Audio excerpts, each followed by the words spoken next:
ప్రభు అయిన యేసుక్రీస్తు నామములో అందరికీ వందనాలు. మిమ్మల్ని ఇలాగా కలుసుకోవడానికి దేవుడు ఇచ్చినటువంటి కృపను బట్టి ఆయనను ఎంతో ఘనపరుస్తూ ఉన్నాను.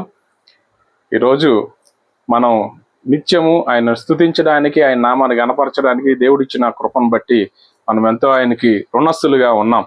అబ్రాము తన జీవితంలో ఎన్నో శ్రమలు కష్టము వచ్చినప్పటికీ దేవుడు తన వాగ్దానం చేసిన దాన్ని స్వతంత్రించుకోవడానికి వెనుదిరిగాక ఆయన ప్రయాణం చేసినట్టు బైబిల్ గ్రంథంలో మనం చూడగలుగుతాం. అబ్రహాము దేని కొరకు పిలువబడ్డాడో దానిని పొందుకోవడానికి, దానిని సంపాదించుకోవడానికి వెనుదిరిగాక కష్టమైన, బాధ అయినా, శ్రమ అయినా ఆయన ముందుకు వెళ్ళడం జరిగింది. ఆయన జీవితంలో ఒక అద్భుతమైనటువంటి మాటను ఈరోజు చూద్దాము. ఆదికాండము 23వ అధ్యాయము 5వ వచనంలో చెప్తా ఉన్నాడు. ఇక్కడ హేతు కుమారులు, అయ్యా మా మాట వినుము, నీవు మా మధ్య మహారాజువై ఉన్నావు. అంటే వాళ్ళు అబ్రహాముని గుర్తించగలిగారు. ఎలా గుర్తించారు? ఆయన దగ్గర ఉన్నటువంటి ఆస్తి సంపదే కాదు, దేవుని భయము కలిగి ఉన్నాడని, ఆయన ఏది అడిగినా దేవుడు తనకు లేదు అని కాకుండా అన్ని చేసి పెట్టగల సమర్థుడైన ప్రభువుని ఆయన గుర్తెరిగి ఉన్నాడని వారు తెలుసుకున్నారు. అందుకనే ఆయనతో చెప్తా ఉన్నాడు, నీవు మా మధ్య మహారాజుగా ఉన్నావు. మరి మహారాజుగా ఉండాలనంటే మనం ఏం చేయాలి? మహారాజుగా అవడానికి అబ్రాము ఎలా కష్టపడ్డాడు, ఎలాగా ముందుకు వెళ్ళాడు అనే విషయాలను మనం తెలుసుకుందాం. అయితే ఇక్కడ శ్మశాన భూమిలో పాతి పెట్టాలని వారు ఒక గుహలో ఆ బాధ్యతను అక్కడ ఉంచాలనేది ఆయన ఉద్దేశం. తన భార్యని ఎంతో ప్రేమించినటువంటి శారాని అక్కడ పాతి పెట్టాలని హేతు కుమారులను అడిగినప్పుడు వారు అన్నారు. అప్పటికే హేతు కుమారులు చాలా డబ్బున్నవారు, ధనము ఎక్కువైనటువంటి ఆశీర్వాదాన్ని కలిగినటువంటి వారిగా మనం చూస్తాం. అయినప్పటికీ ఇప్పుడు ఆయన మహారాజై ఉండడానికి కొన్ని కారణాలు చూస్తాం. ఒకటి, ప్రార్థన శక్తిని కలిగి ఉన్నాడు. రెండవది, దేవునితో సహవాసం కలిగి ఉన్నాడు. మూడవది, ఆయన మాట విని ఏమి చేయాలో ఆ ప్రకారమే జీవించడానికి ఆయన ఇష్టపడ్డాడు. ఈ విధమైనటువంటి గుణలక్షణాలు ఉన్నాయి కాబట్టే అబ్రాముని దేవుడు మహారాజులాగా ఆశీర్వదించడం జరిగింది. ప్రియ సహోదరుడు, వింటున్నటువంటి నీవు మహారాజులా మారాలనన్నా, దేవుని ఉద్దేశాన్ని నెరవేర్చాలనన్నా గొప్ప అద్భుత కార్యాలని మనము వినవలసిన వారిగా ఉంటాం. కాబట్టి ఇక్కడ చూస్తున్నాము, దేవునితో సహవాసం కలిగి ఉండాలి. ఎలా కలిగి ఉండాలి? వ్యక్తిగతముగా దేవునితో సహవాసం కలిగి ఉంటేనే దేవుడు మనతో అద్భుతమైన తన కృపను మనకు చూపిస్తాడు. దేవునితో సహవాసం కలిగినటువంటి వారు అనేకమైన దేవుని ఆశ్చర్య కార్యాలను తమ జీవితాల్లో చూస్తారు.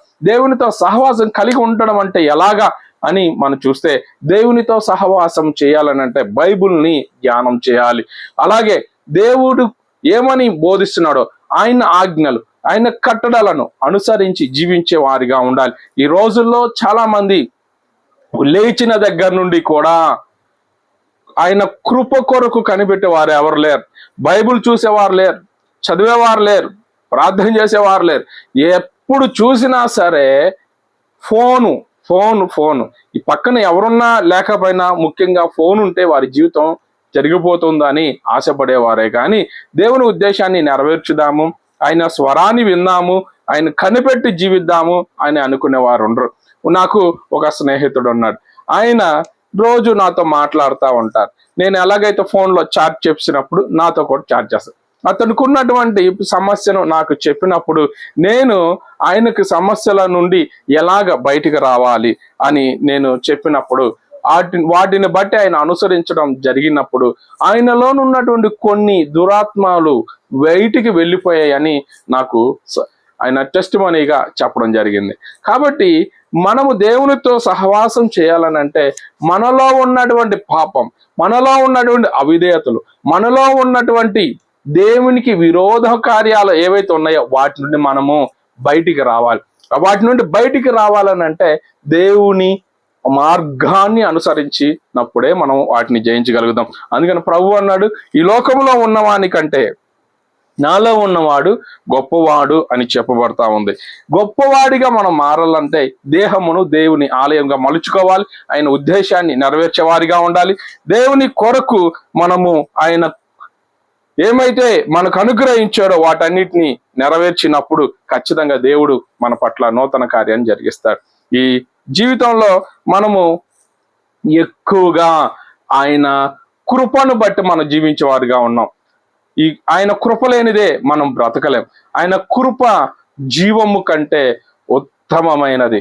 కాబట్టి దేవుని ఉద్దేశాన్ని, దేవుని చిత్తాన్ని మనం నెరవేర్చినప్పుడు గొప్ప కార్యాలను ప్రభు మన పట్ల జరిగించేవాడిగా ఉంటాడు. ప్రియ సహోదరుడా, మరి ఆయనతో సహవాసం చేయాలనంటే, ఆయనతో కలిసి జీవించాలనుకున్నప్పుడు ఖచ్చితంగా ఆయన బైబిల్ గ్రంథాన్ని చదవాలి.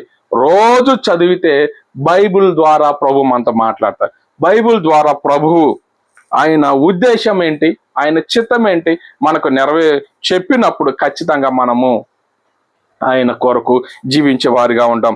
అందుకని ఇక్కడ చెప్తున్నాడు, హేతు కుమారులు అని చెప్తున్నాడు, నీవు మా మధ్య మహారాజువై ఉన్నావు.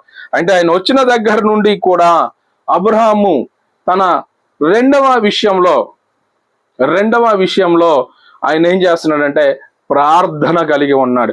ప్రతి క్షణములోనూ దేవునితో సహవాసం చేయటమే కాదు, ఆయన స్వరము వింటూ ప్రార్థన చేస్తూ ఎలాగ ముందుకు వెళ్ళాలి, తమ జీవితము ఎలాగ గడపాలి అనేటువంటి ఈ విషయాల్లో ఆయన ప్రార్థన అటువంటి ఆయుధాన్ని చేతపట్టాడు. ప్రతి విషయాన్ని ఒక స్నేహితుడు వలె, ఒక తనతో కలిసి ప్రయాణం చేసినటువంటి ఒక వ్యక్తి వలె ప్రభుకి మొత్తము చెప్పడం ప్రారంభించారు. తన జీవితాన్ని తను చెప్పడం ప్రారంభించారు. ఈ విధంగా దేవునితో సహవాసం కలిగి జీవించడం ద్వారా దేవుడు ఆయనని రోజు రోజు ఆశీర్వదిస్తా ఉన్నాడు. ఈ లోకంలో చుట్టూ ఉన్న రాజుల కంటే, అధికారుల కంటే, వ్యాపారస్తుల కంటే, చుట్టూ ఉన్నటువంటి ప్రజలందరికంటే కూడా ప్రభువు అబ్రాముని ఆశీర్వదించాడు. ఈ ఆశీర్వాదము ఎంతవరకు వెళ్ళిందంటే, అక్కడ ఉన్నటువంటి హేతు కుమారులు కూడా చెప్తున్నారు, నీవు మా మధ్య మహారాజువై ఉన్నావయ్యా, నీకేం కావాలి తీసుకో. భయము ఎప్పుడైతే దేవుని ఆత్మశక్తితో మనం నింపబడతామో, దేవుని ఉద్దేశాలను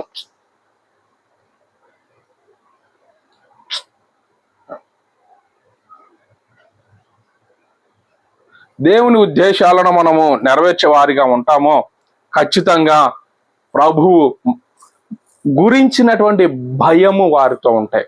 మనతో కూడా ప్రభు వస్తున్నప్పుడు వారు భయపడతారు. మనతో కూడా ప్రభు ప్రయాణం చేస్తున్నప్పుడు ఖచ్చితంగా ఎదుట వ్యక్తిలో ఒక భయం ఉంటుంది, ఒక గౌరవ భావం ఉంటుంది, ఒక ప్రేమ కలిగిన మనసు వారిలోనికి రావడం జరుగుతుంది. అంతేకాకుండా మనము చేయు ప్రతి పనిని కూడా ప్రభు సఫలపరిచేవాడిగా ఉంటాడు. మనం చేసే ప్రతి పనిని ఆయన ఆశీర్వదించేవాడిగా ఉంటాడు. కాబట్టి మనము ఒకటి, దేవునితో సహవాసం చేయాలంటే బైబిల్ గ్రంథాన్ని చదువుతూ ఉండాలి. ఖచ్చితంగా రోజు మన దినపాఠాన్ని కంప్లీట్ చేస్తూ ఉండాలి. అంతేకాకుండా రెండవది, ప్రార్థన అనేటువంటి ఆయుధాన్ని పట్టుకొని దేవునితో సహవాసం చేయగలిగినప్పుడు, ఆయనతో మాట్లాడగలిగినప్పుడు ప్రభు మాట్లాడతాడు. నాకున్నటువంటి పనిని బట్టి నేను ప్రార్థన చేసినప్పుడు ప్రభు నాతో మాట్లాడడం ప్రారంభిస్తూ ఉంటాను. లేఖనములో ఉన్నటువంటి మాటను నాకు తెలియపరిచి ధైర్యపరిచేవాడిగా ఉన్నాడు. కాబట్టి నువ్వు మాట్లాడు, ప్రార్థన చేయి, ఖచ్చితంగా ప్రభు నీకు సమాధానం ఇస్తాడు. ప్రభువా, నాకు చదువు విషయంలో నాకు సహాయం చేయి, నాకు మార్కులు కావాలి, నేను ఇలా చదవాలనుకుంటున్నా, మరి నీ ఉద్దేశం, నీ చిత్తము నాకు తెలియపరచు, అందులోనే ఆ మార్గంలో నేను వెళతాను అని నువ్వు చెప్పినప్పుడు ఖచ్చితంగా దేవుడు అద్భుతం చేస్తాడు. ఖచ్చితంగా 100 అయినటువంటి కృపను ప్రభు మనకు అనుగ్రహించేవాడిగా ఉంటాడు. ప్రియ సహోదరుడా, కాబట్టి నీవు ప్రార్థన చేసినప్పుడు ఆయన మనకు జవాబిస్తాడు. హల్లెలూయా. మూడవదిగా ఇంకా ఏం జరిగిందనంటే, ఆయన ఆజ్ఞను విని ఆయన కట్టడలను నెరవేర్చినప్పుడు ఖచ్చితంగా ప్రభువు ఉన్నతమైన వారిగా దీవిస్తాడు. ఇప్పుడు మనకి కొన్ని ఉన్నటువంటి ఉదాహరణలలో ఏమైతే ఉన్నాయనంటే, దేవుడు ఆయన నమ్మాలి, ఆయనను విశ్వసించాలి, ఆయన ఉద్దేశాన్ని నెరవేర్చేవారిగా ఉండాలి, నమ్మకస్తులుగా మనం మారాలి. సామెతల గ్రంథంలో, సామెతలు 19:21 చెప్తున్నాడు, నరుని హృదయములోని ఆలోచనలు అనేకముగా పుట్టును, యెహోవా యొక్క తీర్మానమే స్థిరము. అవును, మనకి ఆలోచనలు ఎక్కువ ఉంటాయి, తలంపులు ఎక్కువ ఉంటాయి, అనేక రకాలైనటువంటి ఉద్దేశాలు మనకు ఎక్కువ ఉంటాయి. కానీ దేవుని ఉద్దేశాన్ని మనం నెరవేర్చేవారుగా ఉండాలి. ప్రార్థన చేసినప్పుడు దేవుడు ఏం చేస్తాడనంటే వాటికి జవాబిచ్చి, నీ ఉద్దేశము కరెక్ట్ అయింది కాదు, నీ ఉద్దేశము మంచిది కాదు, నేను చెప్పినట్టు నువ్వు నడిస్తే నీకు మంచి భవిష్యత్తు ఉంటుంది, నేను చెప్పినట్టు నువ్వు చేయగలిగితే నీవు ఆశీర్వదించబడతావు. మరి అబ్రాహాము అంతగా తనకున్న ఆస్తిపాస్తులు, కల్దీయులను ఊరను పట్టణం నుండి వచ్చేసినప్పుడు తనకున్న ఆస్తిని, వాళ్ళ నాన్నగారు సంపాదించిన ఆస్తిని అన్నీ వదిలిపెట్టేసుకొని వచ్చేస్తే మరేముంది ఆయన దగ్గర? ఏం లేదు. మరి వీరేం చెప్తున్నారు? మహారాజువి అని అంటే దేవుడు ఆయనతో కూడా తోడై ఉండటం ద్వారా ఆయన గొప్ప రాజుగా మారిపోయాడు. ఆయన చేసిన ప్రతి ప్రయత్నం కూడా ప్రభువు సఫలపరచడం జరిగింది. అందుకనే ఇక్కడ మనం చూసినటువంటి మాటల్లో ఇక్కడ మన హృదయ ఆలోచనలను చొప్పున మనం నడిస్తే మనము మార్గం తొలగిపోయిన వారుగా ఉంటాం.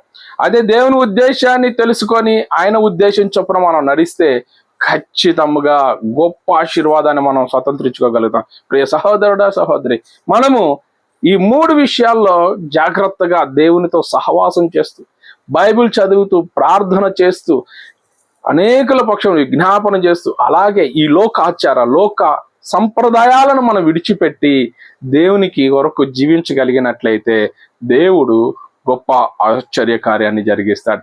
ఈ లోకము అందరినీ ఆకర్షిస్తుంది. ఈ లోకము అనేకులను నరకానికి తీసుకువెళ్ళడానికే చూస్తుంటా.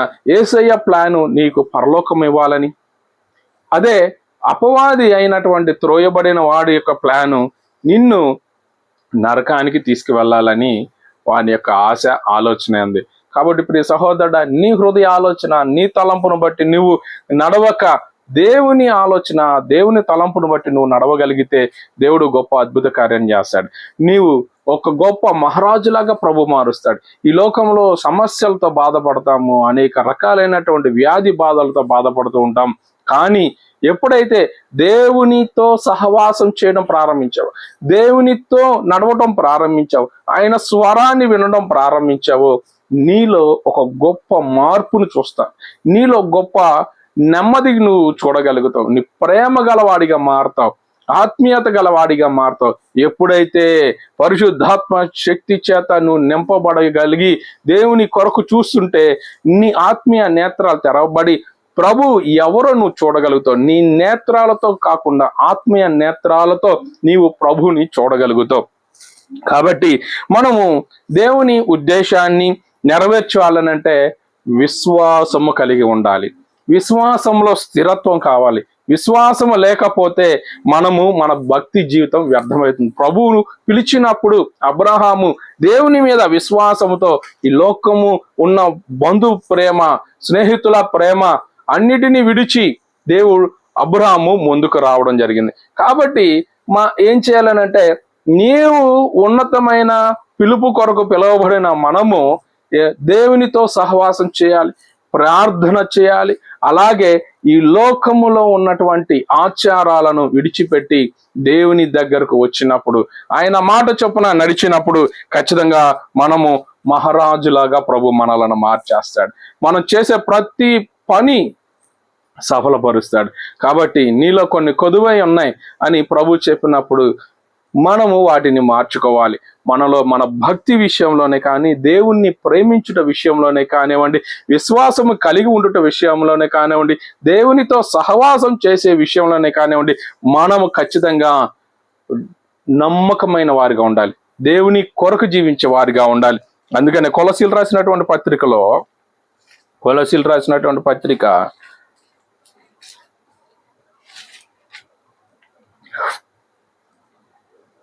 1వ అధ్యాయము 2వ వచనం మొదటి నుంచి చదువుతున్నాను. కొలస్సీలో ఉన్న పరిశుద్ధులకు అనగా క్రీస్తునందు విశ్వాసులైన సహోదరులకును దేవుని చిత్తం వలన క్రీస్తు యేసు అపోస్తుడైన పౌలును సహోదరుడైన తిమోతియను శుభమని చెప్పి రాస్తున్నది ఏంటంటే కృపయు సమాధానము కలుగును గాక. ఏమిటంటండి, మనకి కృప సమాధానం వస్తాయి దేవునితో కలిసి జీవించినప్పుడు. కృప మనలను వెంబడిస్తాయి. ఈ లోకంలో కృప లేనిదే మనం బ్రతకలేము, ఒక్క క్షణం కూడా మనము జీవించి ఉండలేము. కాబట్టి కృపే మనలను ముందుకు నడిపించేదిగా ఉంటుంది. కాబట్టి ప్రియ సహోదరుడా, మనము దేవుని ఉద్దేశాన్ని నెరవేరిస్తే, అబ్రహాము భూమి మీద ఎలాగ మహారాజుగా మారాడు, అబ్రహాము ఎలాగ దేవుని కొరకు జీవించడం అవలంబించుకున్నాడో, ఈ లోకాన్ని విడిచిపెట్టాడు, విగ్రహాలను విడిచిపెట్టాడు, దేవుని స్వరం వినటం నేర్చుకున్నాడు, ఆయన అడుగు జాడల్లో నడవటం ప్రారంభించాడు, ఆయనతో సహవాసం చేయడం ప్రారంభించాడు. ఈ విధంగా చేయడం ద్వారా ఆయన ఆ చుట్టూ ఉన్న రాజుల మధ్యలో దేవుడు తనను తల ఎత్తి ఆశీర్వదించడంతో ఎలాగయ్యాడంట, మహారాజులాగా ఉన్నాడు. హల్లెలూయా. ప్రభు నిన్ను కూడా గొప్ప మహారాజులాగా మార్చాలని ఆశపడుతూ ఉంటాడు. కాబట్టి మనం ఏం చేయాలని అంటే, ఈ లోకాన్ని విడిచిపెట్టాలి, బంధు ప్రేమను విడిచిపెట్టాలి, స్నేహితులను విడిచిపెట్టాలి, అలాగే ఈ లోకములో ఉన్నటువంటి ఆచారాలను కూడా విడిచిపెట్టి ప్రభు నిన్ను పిలిచినటువంటి పిలుపుకు లోబడి నువ్వు జీవిస్తే నిన్ను కూడా గొప్ప మహారాజుగా ప్రభు మార్చివేస్తాడు. కాబట్టి మనం దేవుని కొరకు జీవించాలి. దేవుని ఉద్దేశాన్ని నెరవేర్చినప్పుడు గొప్ప ఆశ్చర్య కార్యాలు మన జీవితంలో జరుగుతాయి. నువ్వు కూడా మహారాజుగా నువ్వున్న చోట్ల ప్రభు నిన్ను గణపరుస్తాడు. నీ నామాన్ని అలాగే నీ పేరును బట్టి ప్రభు నామము గణపరుచున్నట్లుగా మార్చివేస్తాడు. ప్రియ సహోదరుడా, మరి దేవుని కొరకు మనం జీవించే వారిగా ఉండాలి, దేవుని ఉద్దేశాన్ని నెరవేర్చే వారిగా మనం ఉండాలి. అప్పుడు ఖచ్చితమైనటువంటి ఆశీర్వాదాన్ని నుండి ఎవరు కూడా మనలను త్రోసివేయలేరు. ఖచ్చితమైనటువంటి ఆశీర్వాదాన్ని మనము స్వతంత్రించుకోగలుగుతాం. ఇటువంటి ఆశీర్వాదం నీకు కూడా కావాలా? ఇటువంటి భక్తి జీవితం నువ్వు కూడా మహారాజు వల్ల ఈ భూమి మీద జీవిస్తూ ఆయన కొరకు మనము కనిపెట్టుకుంటూ ఉండాలని ఆశపడుతున్నావా? అయితే అబ్రహాము ఎలాగైతే భూమి మీద జీవించాడో ఆ విధంగానే ప్రభు నీకు కూడా ఆశీర్వాదాన్ని ఇవ్వాలని ఆశపడుతున్నాడు. కాకపోతే నీ హృదయంలో ఆలోచన తలంపులు అన్నీ వేరుగా తీసేసి దేవుని మీద నువ్వు గురి కలిగి ఉండాలి. అబ్రహాము గురి కలిగి ఉన్నాడు. అబ్రహాము చెప్తున్నాడు, దేవుడు చెప్తున్నాడు, హెబ్రీయులు రాసిన పత్రిక 11వ అధ్యాయంలో ఆయన చెప్తున్నాడు, అబ్రహాము 10వ వచనంలో దేవుడు దేనికి శిల్పియు నిర్మాణకుడై ఉన్నాడో పునాదులు గల ఆ పట్టణము కొరకు అబ్రహాము ఎదురు చూచుచుండెను. భూమి మీద ఆశ లేదు, భూమి మీద కోరిక లేదు, పరలోకము మీద కోరిక ఉంది. పరలోకములో ఉన్నటువంటి దేవునితో కలిసి జీవించాలి. ఈ భూమి మీద కాదు, ఈ భూమి మీద ఇంత ఆశీర్వాదం ఉంటే పరలోకంలో ఇంకెంత ఆశీర్వాదం ఉంటుంది. ఆయనతోనే కలిసి జీవించాలి, ఆయన ఉద్దేశాన్ని నెరవేర్చాలి. ఆ మహా పట్టణములో, పునాదులు గల పట్టణంలో దేవుడు శిల్పి నిర్మాణకుడుగా ఉన్నాడు, దానిలోనే జీవించాలి అని ఆశపడతా ఉన్నాడు. నువ్వు కూడా ఈ భూమి మీద మహారాజులాగా మార్చాలని ప్రభు ఇష్టపడుతున్నాడు. అలాగే పరలోకంలో ఆయనతో కూడా ఉండాలని, నిన్ను అక్కడ ఉంచాలని, తనతో కూడా జీవింప చేసుకోవాలని ప్రభు కోరుకుంటున్నాడు. ప్రభు నిన్ను ఆశీర్వదించాలని కోరుకుంటున్నాడు. కాబట్టి నువ్వు అబ్రహాము చేసిన ఈ 3 పనులు నువ్వు కూడా చేయగలిగితే ప్రభు నిన్ను గొప్ప ఆశీర్వాదంగా మార్చేస్తాడు. హల్లెలూయా. 1, దేవునితో సహవాసం చేశాడు. ఆయన ఉద్దేశం ఏంటో తెలుసుకున్నాడు, ప్రార్థన చేశాడు.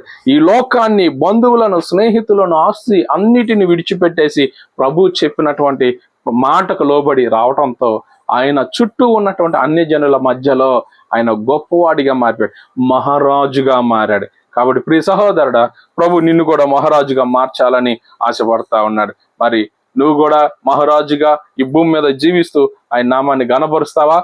చిన్న ప్రార్థన చేద్దాం. సమస్యలు, ఈ కష్టాలు, బాధల వైపు చూడక దేవుని వైపు చూచినప్పుడు దేవుడు ఖచ్చితంగా ఆశీర్వదిస్తాడు. ఇటువంటి కృపాధన్యత మీ అందరికి కలుగును గాక. పరిశుద్ధము నమ్మకం గల దేవా యేసయ్యా నీకు వందనాలు అయ్యా. బిడ్డలందరినీ జ్ఞాపకం చేసుకోండి, అబ్రహామును నువ్వు పిలిచినప్పుడు నీతో సహవాసం కలిగి ఉన్నాడు, నీ స్వరం వింటున్నాడు, ప్రార్థన చేస్తున్నాడు. ప్రభా, మేము కూడా బైబుల్ చదువుతూ నీతో సహవాసం చేసేవారిగా మార్చండి అయ్యా. ప్రార్థన చేస్తూ నీ స్వరం విని నీ నామాన్ని గణపరచువారిగా మార్చండి. అలాగే ప్రభా, ఈ లోకాన్ని విడిచిపెట్టాలి, స్నేహితులను, బంధువులను, ఆచారాలను, వీటన్నిటిని విడిచిపెట్టి నీ ఉద్దేశాన్ని నెరవేర్చినప్పుడు గొప్పగా ఆశీర్వదిస్తామని చెప్తున్నావు.